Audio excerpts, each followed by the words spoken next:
The Chimneyking, man, am I getting beat, but we're going to stick with us today. I've just got a little bit going here. I'm going to commence that demo quick. My buddy Mike's going whole hog here. God damn it! We're trowel cutting these joints. It ain't concaving, it ain't tackering, it ain't raking. It's trowel cut flush, and that's what they did back in 1850. And I think it's a fine recreation. Take a bow, Mike! Hello. God damn right he does.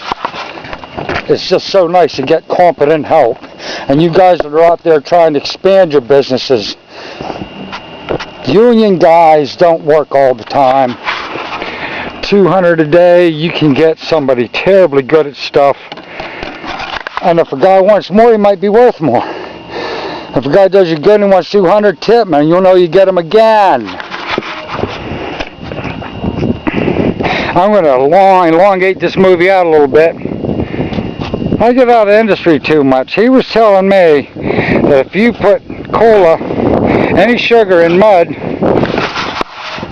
you don't have to temper it as much. I don't get to work around bricklayers very much because I'm my own boss, and there's reasons for that.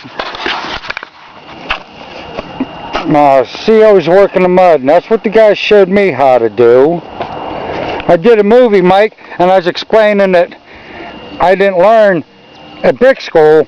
Guys, the other laborers would go out and get stoned and drunk, and I'd hang around the bricklayers, and they'd first thing they showed me, oh, you do this with your mud. You want to learn how to lay brick, you do that with your mud. And then they showed me how to run a line, and then they had me doing meeting the line for courses, and they'd come over, sandwich in their hand, and they'd raise the line up for me. And I'd do a couple courses, and then when lunch is over, they'd tear it out because it looked like hell. Yeah. Here, lay up. You know what you're doing? I'm gonna tuck it for a landing work. I'm gonna get it all knocked. Oh, okay. All right. Oh, I've got a super fine tucker if you need it, or if you're set with tools.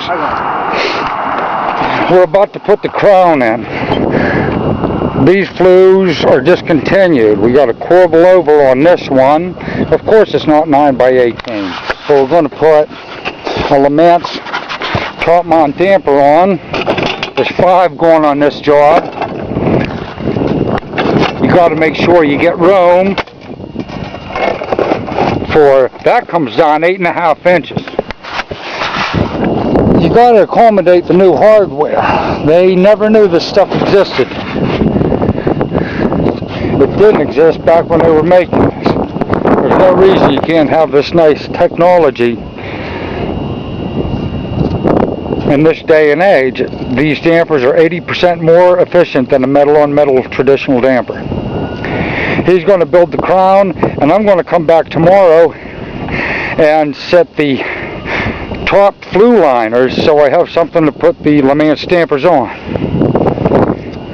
And I want to build sills down here, I do believe,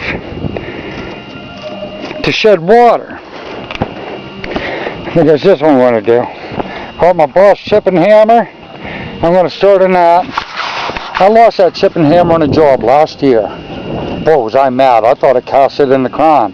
The lady called me almost a year later. It was behind the hedges. You probably don't want it, she says. She said, you probably don't want it. It sat and got rained on for a year. I went out in Saxonburg and got it, plugged it in, it ran, and I'm using it today. It's just great things we do here.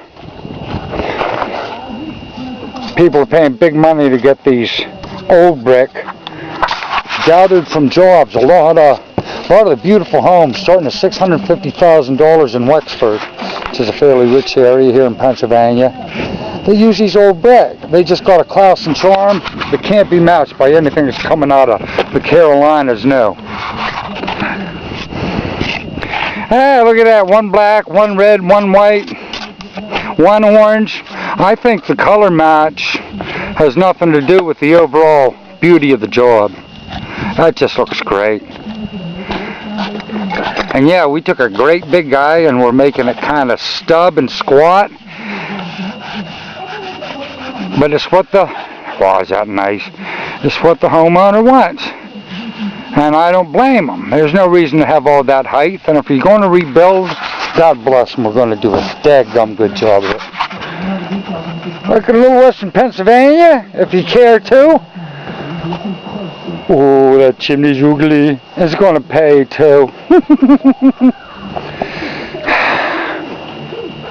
360 back to the stack. I didn't realize I had so many subscribers. Thank you guys for the support.